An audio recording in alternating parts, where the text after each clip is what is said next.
Good evening, all of you. So this initiative is a new initiative. From today onwards, I will be doing the newspaper analysis where all of your current affairs will be taken care. If you properly attend these sessions and if you can properly revise the notes that is being provided, so this current affair sessions will take care of your all the current affair requirements. This is primarily focused on the upcoming exams. Definitely, it is not for the prelims 2025 students for whom the exams are just 2 or 3 weeks away. This is for those students who are going to write mains this year or any other upcoming exams, state exams, or subsequent UPSC attempts. Okay. So this is the very first class. We are going to start keeping in the mind the upcoming exams. The focus will be on building the basics. The focus will be on giving the conceptual clarity on the current affairs. The focus will be on teaching you and telling you how you should study and approach towards the current affairs. So there would be weekly at least some 3 to 5 sessions every week. So in those sessions, we will be taking up all the things that are happened in the news in that week, as well as the events that has happened in the previous weeks. So if you can follow the sessions properly, definitely your current affairs will be taken care. So this is what the strategy and approach of the session. So let me give me a minute. I'll be posting this thing in the group as well. So I've just posted the link. I forgot posting it about this thing. Uh,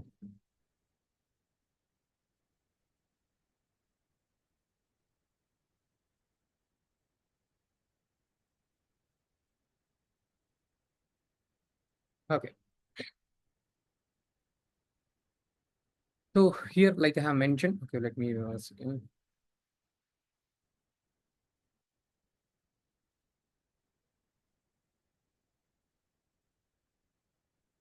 yeah.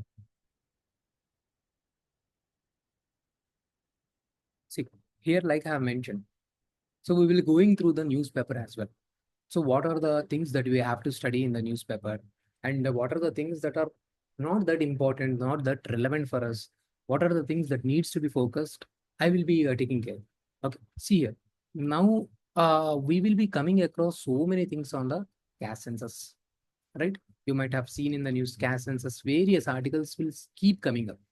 So it will be my job to go through these articles, and your job will be to understand the lecture and also revise the content that I am providing it to you.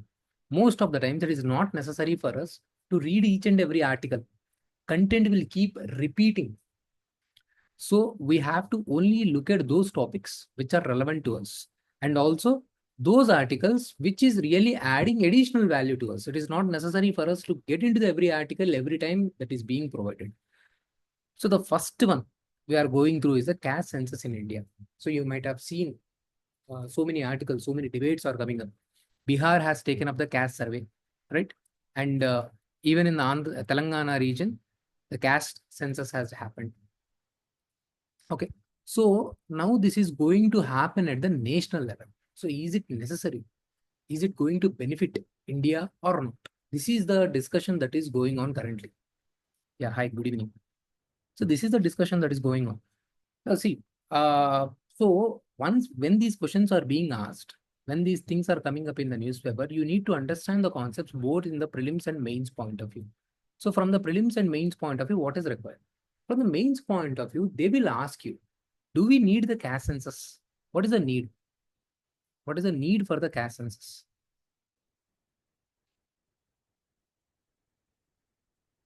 And what are the challenges we are going to face? This is what you will study for the mains point of view. From the prelims point of view, previously, have we done any kind of caste census? They will ask on the facts. They will ask facts in the sense, what is the legal status? What is the statutory status, constitutional status? So these kind of aspects, they will focus on the prelims, for the prelims. Okay. Yeah, I'll do that, Kiku. I do not know what is your name. So Kiku, I'll do that.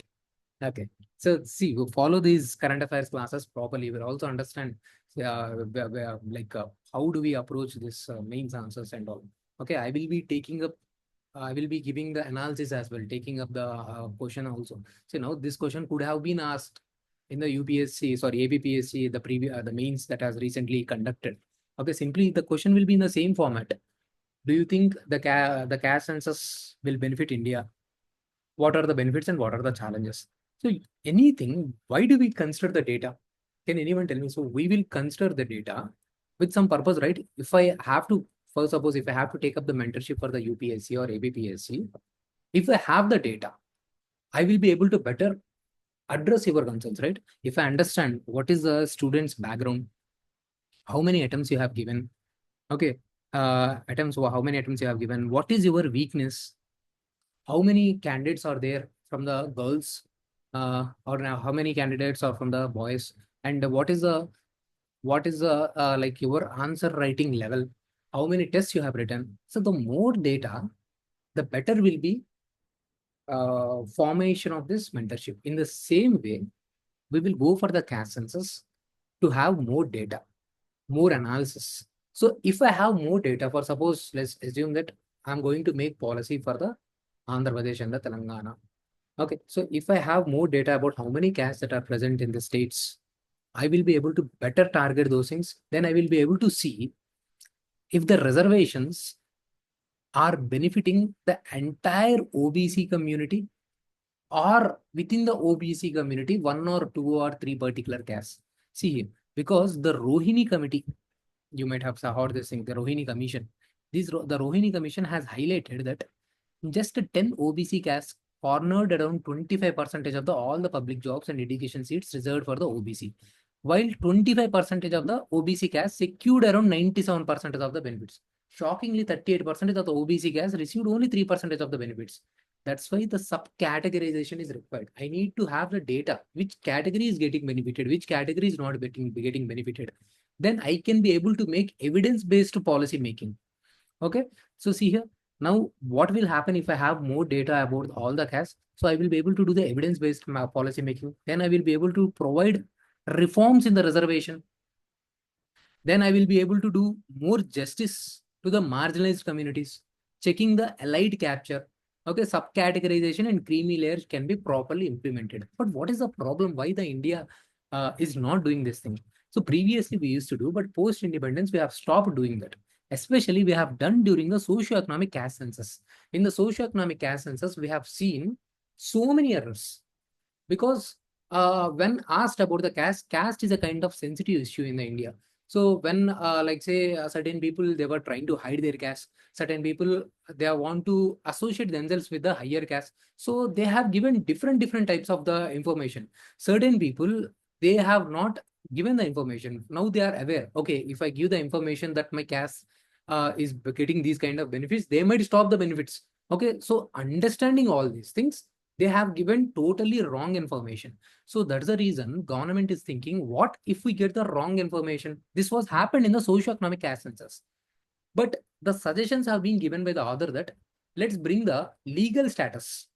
We have to introduce some kind of legal status to this thing. Then we can introduce the caste census. Okay, instead of making the open-ended questions, make the questions close-ended. What is your caste? What is your tag name, house name? Okay, there would be some kind of closed questions. Everyone should follow those kind of closed questions, and there should be some kind of legal backing to the caste census. If this is done, there can be the possibility of the more authenticated information. So this is what is being done. Okay, so previously, whatever the social caste census we have done, economic caste census in the 2011, it was totally sensitive issue. Okay, it was given a lot of confusion for us and all.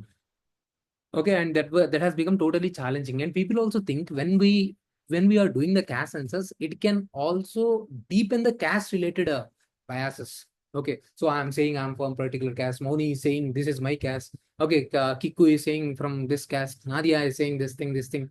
Okay, but in India, caste is a reality. We can't do anything. We cannot close our eyes to the caste. There is caste system.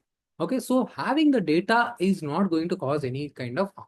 Okay, so this is how we will write the answer in the prelims and the mains in a balanced point of view. So you have now see, now you have got all the points, benefits. and the challenges, and you can also add suggestions that are given in this article. That's what I have said. Okay, if I can show you here. Okay, this article says, okay, for to repeat to avoid this kind of socio-economic and census 2011 kind of scenario, legal backing should be given. Amend the Census Act. Currently, the census has the legal backing. Census Act 1948 we have. So this can be amended, and caste census can be made legally backing. And at the same time, there should be a proper trained people to consider this caste census. Okay, it should not be, the people should not be untrained. Okay, they should be having clarity on what kind of questions they should ask. See here, the standardized questionnaire. Use closed option, not open-ended question, with a drop-down menu like what is your caste, what is your subcaste, which kind of surname that you have. Okay, so this is what you should be there, and the state-specific caste list should be developed.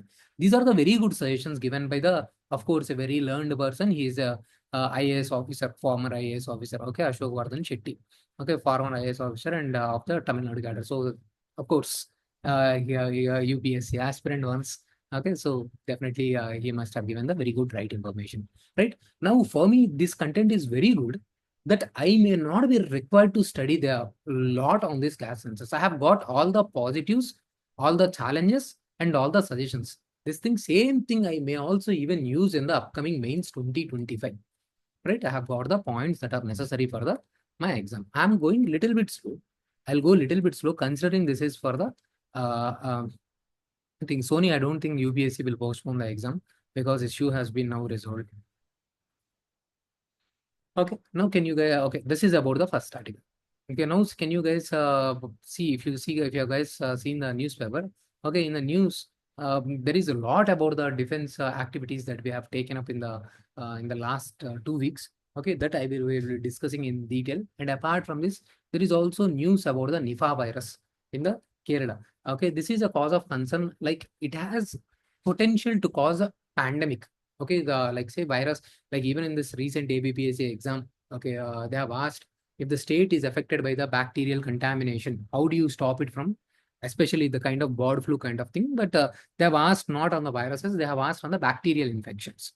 Okay, so if your animals are infected by some kind of bacterial infection, what will you do? So in the same way, this kind of Nipah, so these things can be asked in the UPSC as a case study. If you are a administrator in this at that particular village, how will you stop the contamination? Okay, how will you stop that thing is getting affected? And in the prelims, they will ask simply, what is this Nipah virus? It is a bacterial or viral infection. So basically, it is a viral. So you have those diseases you need to study. Those are coming in the news. So basically, it is a viral infection. Currently, you do not have the vaccine or any kind of treatment for this. And the viral is a Henipavirus genus within the family Paramoxyviridae. Okay, these are the two words that I need to know. And then after that, I need to understand that there is currently no vaccine. There is no specific treatment or vaccine available for the Nipah virus. The problem is this virus is mutating and has the possibility of creating the pandemic. Okay, and this is as strong as the Ebola, Zika, and the COVID-19. So you guys can just see what are this Ebola and the Zika viruses as well. Okay, so this is what I need to study about the Nipah virus. Then I will move on to the next topic. The major thing, if I see all those things, okay, we will be doing, this is a continuous process. We will be taking up various topics that are happening in the news, frequently in the different types of the sessions. So in the today's session, what are the major topics that we will be covering is, so what kind of defense activities that were taken up by the India during the time of in the last 2 weeks with respect to the Pakistan. Okay, so see here, so I'm directly getting into this how the air defense system works, what is the Turkey and the Pakistan relationship, and then we will also see what is this BrahMos supersonic cruise missile. Then we will also discuss what is the difference between the cruise and the ballistic missile. Then we will discuss about the India's multi-layered strategy to counter the Pakistani drones. Okay, so we'll check one by one. Now see, these kind of questions can be asked in the prelims. Definitely they will not ask this kind of questions in the upcoming prelims UPSC 2025 because question paper is already prepared. Okay, so they will not ask this kind of questions. But if any state exam or any other exam is conducted post May or June, okay, these kind of questions can be asked. So they can simply ask, match the following. Okay, these kind of gun systems we have used in the defense, because they were flying drones, they were sending drones to attack India. Now we have to target drones, just like a movie. Okay, now we were holding the different types of the guns, and we were just firing those drones that are entering into the India. But now these drones are attacking India during the night time. How will you identify? So you need to have some kind of electronic devices. You need to have a radars. So when they enter in the environment, these radars will have particular level. Okay, they will have the limit. Once these drones enters into this limit, these radars will detect the signals, and they will pass on these signals through using some kind of information, digital information, to these machinery items available there. Then we will shoot out those things based on the signals that we received.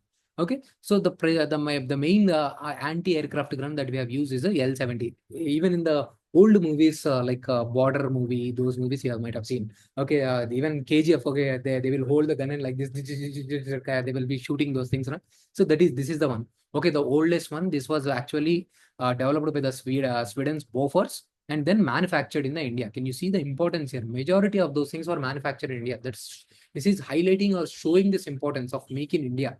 Okay, so we are able to fire 240 to 330 rounds per minute, and then with the range of up to 4 kilometers. That's how our defense system, especially this both this, okay, Navy, Air Force, all the three forces were able to uh, protect us from the incoming drones. Okay, the L740 mm. This is the first thing. So what is the major point that you have to remember here is that this was manufactured in India, developed by the Sweden's Bofors.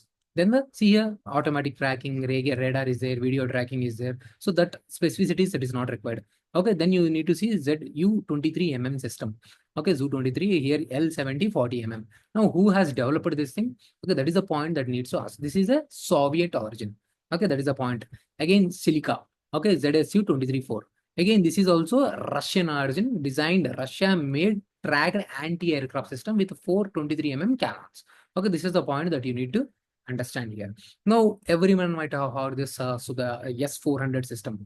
See, we have invested 40,000 crore to purchase this thing, but you have understood now what is the importance of this thing, right?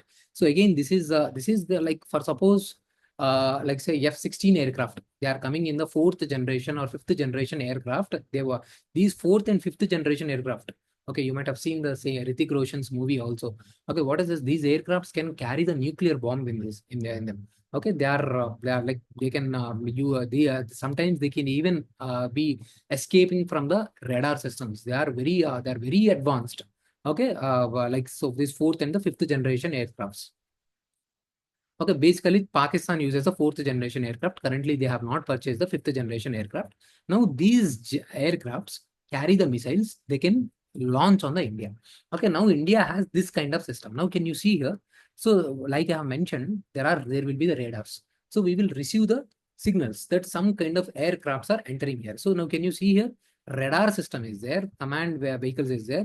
Okay, then once we have seen this, some kind of aircraft is entering our radar system, we are launching the missiles. Now here we can launch different kinds of the missile. One missile is a Barak, which have been developed using the Israel's defense system, and another is the Akash. Akash is indigenously developed. So first I will launch the Barak missile. Okay, and then okay, it can go as high as till 80 kilometers. The range of the Barak missile is long. Okay, and then I can use anything depending upon the requirement. If I miss the Barak missile, then I will try hitting the Akash. Okay, see here. So the Barak missile, they will ask this thing. Barak missile is jointly developed along India and with the Israel. Okay, so apart from this, I will also have the Akash missile, which has 25-kilometer range. Okay, so these are the two things. Apart from this, I can also launch the Spider missile system. Okay, this was also developed using the Israel quick low reaction anti-aircraft missile with a 15-kilometer range. So Barak has a longer range, 70-kilometer. Okay, if the aircraft has already okay, they are very far. Okay, then I will throw the Barak. Okay, if it is nearby, okay, then I will use this Spider system, or it is for the Akash system. So all these things become very important from the prelims and mains also. Okay, we need to use this kind of analysis approach in the UPSC prelims as well as mains. Now these kind of things they can ask even in the next year prelims. Okay, so if you are very clear, having a conceptual clarity, you need not study these things again and again. So I'm done with this S-400 system. I know what is this Barak, what is this Spider's missile, and those things. Okay, now apart from this we have also developed this Harrow drone. Okay, we also have this drone policy also. Okay, even Andhra Pradesh has developed this drone policy. I want you guys to go through this drone policy. I will deal with these things later on. Now, what this Harrow? You might have heard in the news that Indian defense system has destroyed the defense radars of the Pakistan. Now, what this drone has done is, so these are like suicide drones. They will go and they will hit the radars of the Pakistan and they will commit suicide. So this way, these drones are also suicide drones. Okay, basically they will carry some kind of explosives with themselves, and they will go and hit these kind of radar signals and they will destroy. Now, what will happen now? So India is using these radars and to identify the incoming missiles or to detect any kind of incoming aircrafts or anything using this radar. No, Pakistan must also be using the same thing. They are using the Chinese radars. I think I have posted the name of this Chinese radars on the Telegram, but here I have not given the name. So once you go through the name that I have given it on the Telegram, Chinese radars they have used. Okay, so the range of the Chinese system is also very less. They are not in any match to the S-400 system. Okay, maybe China might be using S-400 system, but they have sold it to their own system to the Pakistan. Okay, so there we have used this Harop to destroy their radar systems. Okay, so now these are the major systems that were in the news. Now, because of this thing also, we were also having in the news the BrahMos. Okay, BrahMos, where this is a kind of supersonic cruise missile. Okay, now see these cruise missiles and the ballistic missiles they are the very larger missiles. We have tactical missiles. Okay, like recently we have seen whatever the Akash missile which I have seen. Okay, there are certain missiles which can cause limited damage. Okay, and there are certain missiles which are strategic missiles. Among those strategic missiles means those missiles which have very high technical capacity as well as stealth capacity and which can create a maximum damage. Those are the cruise missiles and the ballistic missiles. Okay, so there is certain difference between the cruise missile and the ballistic missiles. Now missile means basically it is a rocket. Okay, so you might be seeing different types of the rocket launching vehicles. Okay, so in the same way, using the same launching vehicles in the rocket, we will put this kind of destructive material. Okay, just like a rocket, this missile will start flowing in the atmosphere. Okay, so the way these missiles flow, based on the way they are flowing in the atmosphere, we will categorize them into the two types. One is the ballistic missile and another is the cruise missile. If you can see here, now I have launched missile from here. It is just flowing like this. Okay, it's like Nadia is throwing the stone like this. Okay, if the Nadia throws stone like this, it will follow the parabolic path, right? It will go through like this and then it will fall like this, right? The parabolic path is followed. Okay, but Satish is using a cruise missile. So cruise missile means Satish will be having all the equipment with himself. He can guide the missile. Okay, he will not allow the missile to get into the higher atmosphere. Now, can you see here this ballistic missile is traveling very high in the atmosphere. But this cruise missile is not traveling very high in the atmosphere. This is traveling lower in the atmosphere. So Satish thinks that if I throw the ballistic missile, okay, this goes into the higher up in the atmosphere. Now here there are the Pakistan radars. If it goes into the atmosphere, higher above atmosphere, then radars can easily track and they can easily intercept this ballistic missile. This is what Satish thought, and he has thrown the cruise missile. Okay, cruise missile do not go very up in the atmosphere. They will travel close to the Earth's surface. Okay, but their speed is not as high as the ballistic missile speed. In the ballistic missile speed, it will go till here and suddenly it is falling. Okay, they can take as high as hypersonic speeds. Cruise missiles, they cannot travel at such a faster level. Okay, that is very true that radars cannot detect the cruise missile, but once detected, they can be easily intercepted. It can be easily intercepted by any kind of anti-missile system because their speed is not high.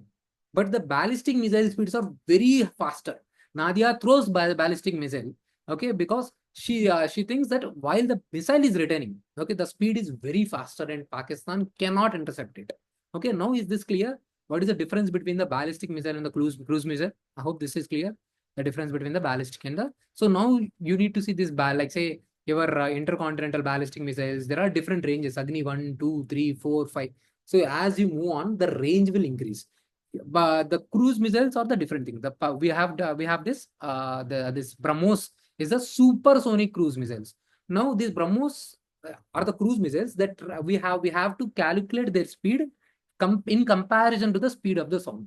If they are having a speed less than the speed of the sound, then we will call as a subsonic missile. Okay, if it is more than the speed of the sound, then we will call as a supersonic. If it is very much faster than the speed of the sound, then we'll call it as a hypersonic. So BrahMos is actually supersonic cruise missile.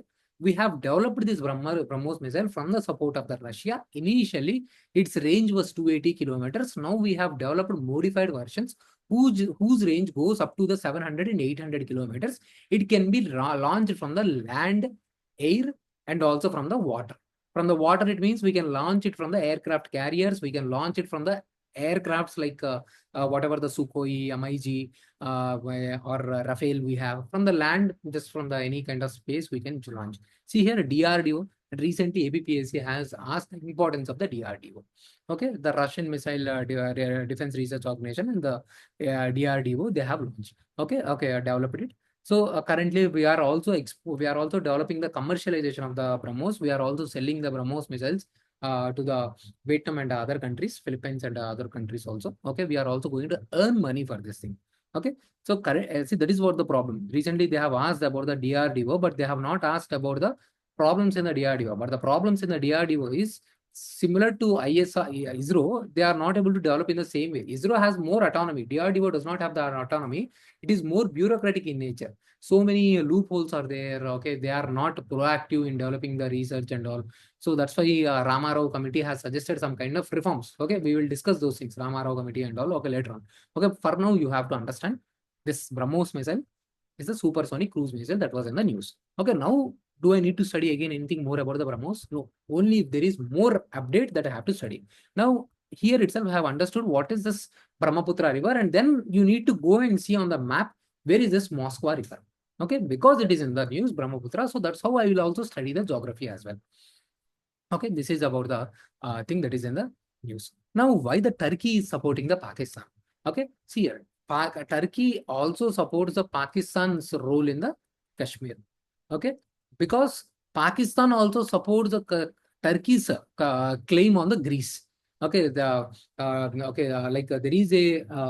a not Greece. Okay, there is a island called Cyprus Island. Okay, Cyprus Island is there. Okay, where okay, there is a controversy that is going on between the Turkey and this European countries. Okay, so here Pakistan supports the Turkey there, and as a result, Turkey also supports it. See, I do not know, these fools always they take up the wrong side. Turkey. Okay, even in the World War I, they have taken up the wrong side. Even on the World War II, they were on the wrong side. Okay, even now they are on the wrong side. Okay, they have that kind of thing that okay, Ottoman Empire once where they used to represent all the Islamic country, Islamic people. Okay, so the Turkey, the Erdogan still wants to show that kind of representation. Okay, I am the supreme leader of all the Muslim forces. Okay, Muslim countries. Okay, somehow these Gulf countries, they are not recognizing this Turkey. So focus of the Turkey is on the non-Gulf countries. Now, if you can see here during this conflict, the Gulf countries like UAE, Saudi Arabia, they have not shown much interest in supporting the Pakistan.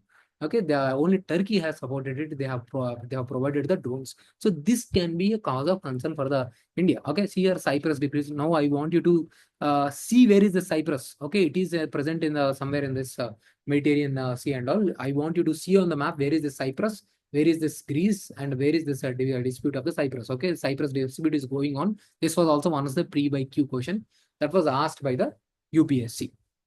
Okay, you must need to see this thing. So that's how Turkey is supporting the Pakistan. See, historically, there was once an organization called the CENTO. Okay, and also the one local regional organization where Turkey, this Iran, Pakistan, they were all once part. Okay, basically this organization was created by the USA to counter India after the independence. Okay, so somehow USA will say all these things, but somehow the USA also want the stronger Pakistan because they don't want Balochistan to get separated. They want to control the Balochistan so that they can have the control on the which country? Why do they want to control the Balochistan? So if they get the port access and the Balochistan, which country, which is the neighboring country that USA will be able to control, who with which USA does not have the proper relationship? What is the port that is present nearby to this? Can someone say? Chabahar, Iran is there nearby. Okay, Iran, USA do not have the good relationships with. Okay, very good. Okay, so this is how you have to link and understand the things, and you have to study in this manner. Okay, if you might have seen how the IMF has also given the loans to the Pakistan. Okay, so somehow that would be there, that kind of backing, that kind of support would be there. Yes. Gwadar port, Chavabar port, all these ports are very, very nearby.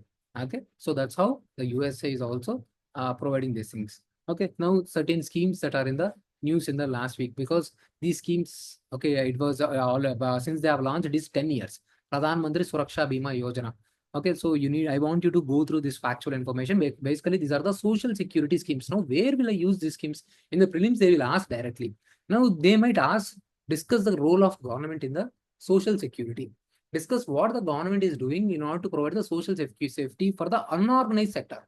Now, all these are the unorganized sector. Okay, Pradhan Mantri Suraksha Bima Yojana. Okay, so where we are providing the accidental death or disability insurance up to 2 lakhs. Okay, Jeevan Jyoti Bima Yojana. This is a kind of life insurance. Okay, with minimal contribution. Okay, who is handling it? Is LIC is handling.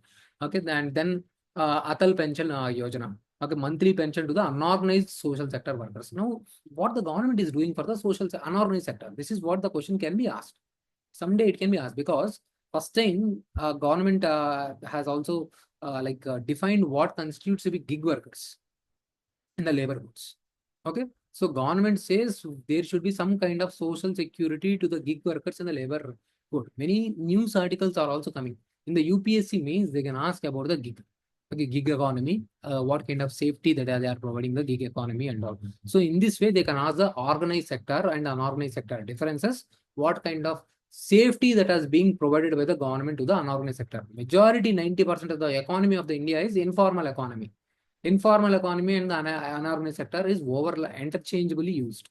Okay, these unorganized sectors and all, they do not have the proper social safety security. Okay, so the people who are working in these unorganized sectors or informal economy, they don't get the proper social security benefits. That's the major challenge.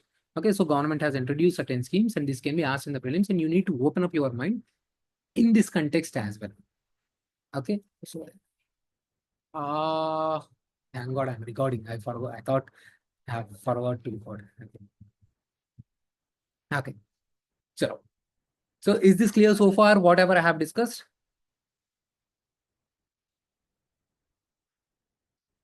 Okay. So the major topic now, which we are going to discuss, is about the IMF. Okay. Yeah. So understand well. Okay. So now this is not the news. Okay. That is going to be asked in the exam. This is the thing that has happened recently. Okay. This is the thing that is in the news. Okay. IMF has cleared a 1 billion tranche, whatever it is. They are providing the loan to the Pakistan. Okay. From the as a part of their extended fund facility. Okay. So now we need to understand who is this IMF. What is the objective of this IMF? Why are they doing this thing? Okay. See, after World War II, entire European economy has been broken down. So, as a part of Bretton Woods institutions, okay, IMF, World Bank, and GATS, which later on got transformed into the WTO. These three institutions has come into the picture. IMF, World Bank, and the GATS. Okay, which later on transformed into the WTO organization. Their main role was to bring some kind of development especially in the war-torn nations. The World Bank role is to provide the developmental assistance to these countries. IMF role is to bring some kind of financial stability, to bring some kind of stability in the monetary supply. Think this thing as a kind of the role that RBI plays at the domestic level. At the nation level, IMF see the monetary supply is happening properly. There is a proper exchange rate stability with the nations. If it is not there, for suppose if the Pakistan currently do not have any kind of exports with them, right? So if they do not have the exports, they will not receive the dollars. If they do not receive the dollars, how will they able to pay the import? Now, for suppose, Satish purchases money. Satish exports some items to the Pakistan. Okay, if they give in the Pakistan currency, okay, rupee or whatever. Okay, so Satish will not buy. Okay, Satish will say, why will I? What will I do with that currency? Satish say, ask the thing in the dollars. Okay, so Satish need dollars, but Pakistan do not export anything, so they do not have the dollars with them. So this is nothing but the BOP crisis. Okay, when your imports are very high, necessary exports, then you will get the balance of payment crisis. Okay, so when such crisis is there, IMF comes.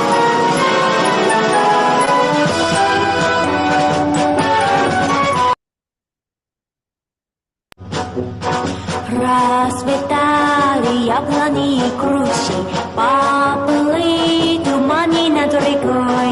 Приходила на берег Катюша, на высокий берег, на крутой.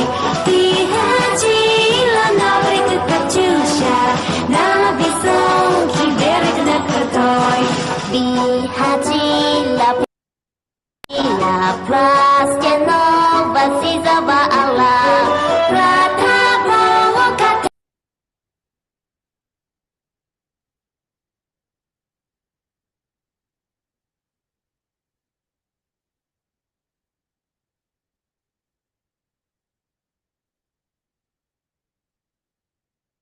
Okay, are you able to see the screen?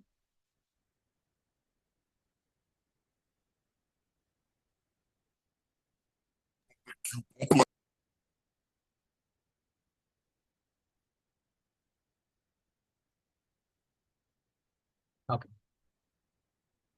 Chalo.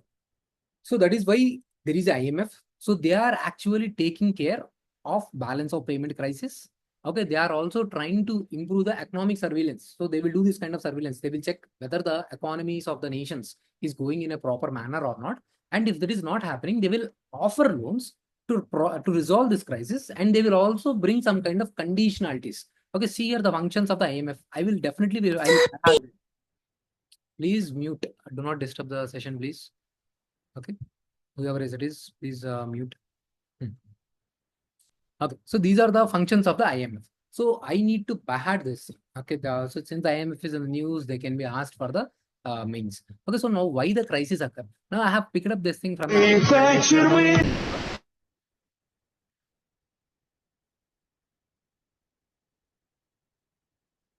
now I have to pick up this thing from the IMF website, because so in order to provide the proper framework, why there is a crisis. So there is a crisis because of the domestic factors as well as the external factors. These are the two reasons. Now, the reasons that is there here is not the important thing, but this framework is important. Whenever, if the question comes, why there is a certain kind of problem in the economy, okay, you can use this thing. Why the exports of India is not good? Use this thing, domestic factors and the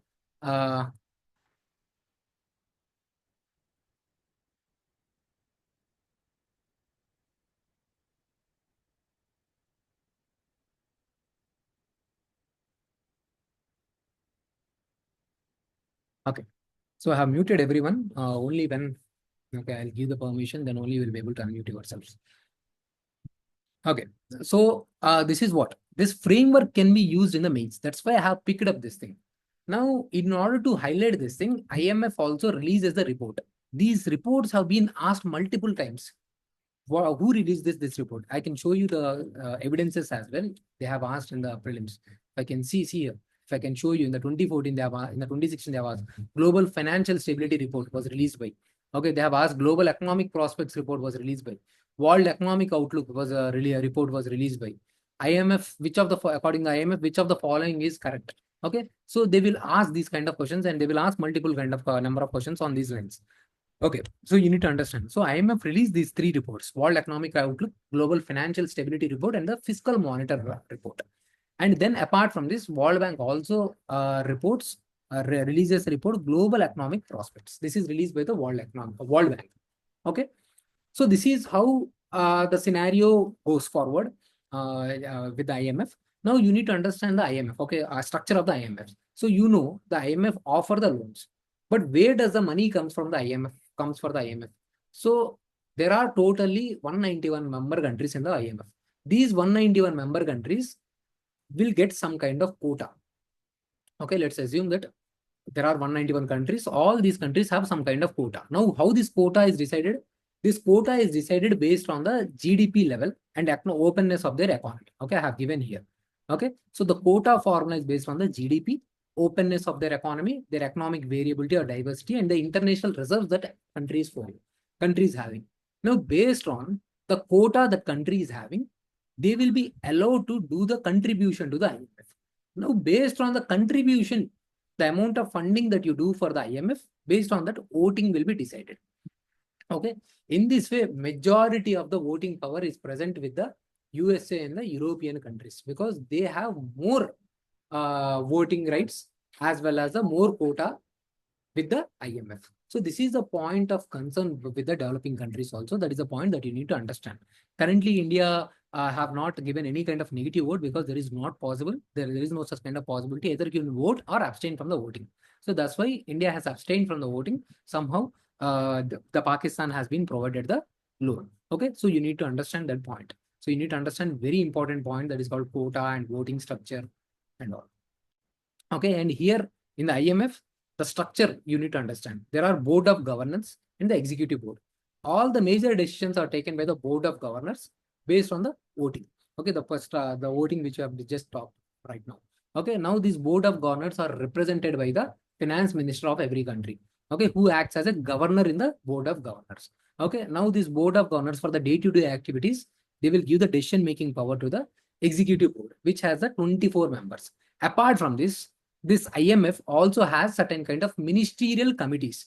These are called the IMFC International. Once the question was also asked on this International Monetary and Financial Committee, and also there is a developmental committee. These are the advisory bodies, and they take decision based on the consensus. No kind of voting is present here. Okay, this is another point that you need to understand. The IMF headquarters is in the Washington. Okay, and they offer loans only to the member countries. Very, very important. Only to the member countries. Okay, so this is a point. So currently, what is the concern? So there is a need for reforms in the IMF because majority of the quotas and votings have been offered only to the developed countries. Developing countries have not given many large amount of the quota.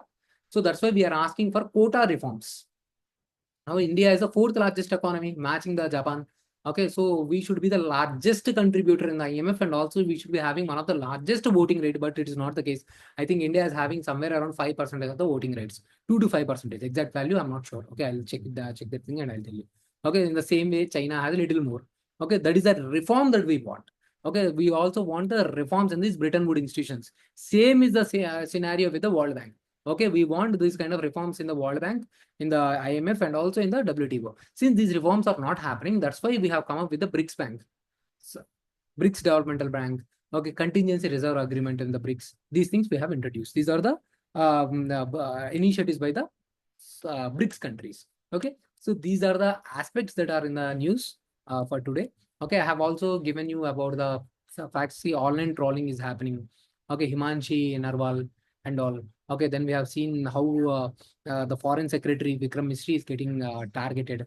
Okay, so what kind of provisions we have for these online trollings and all? You can see. Okay, such kind of questions can also be asked. Okay, now using the PSLV 61, we are going to launch RESAT 1B satellite soon on the May 18, 2025. So these are the remote sensing satellites. In the APPSC, they have asked about the significance of the remote sensing satellites. Okay, there are two types of the satellites. Okay, I'll get into this concepts in the next session, in the tomorrow session. Why?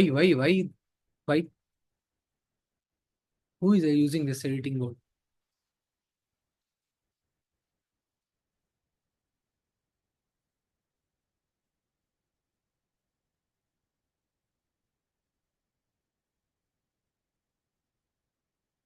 Please do not use the editing mode. Who is this creating the disturbance?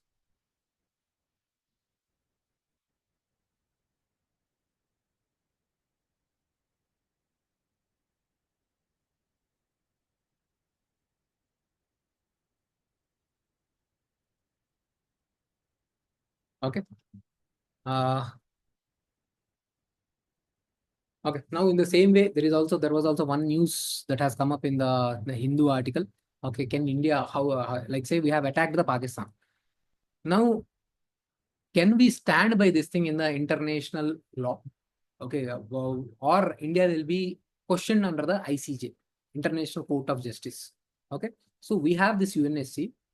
You can attack the other country only for the self-defense. Self-defense means if the other country has attacked you, only then you can attack. If they did not attack you, you cannot attack. Okay, this is as per the rule of the UNSC. India says the non-state actors have attacked us.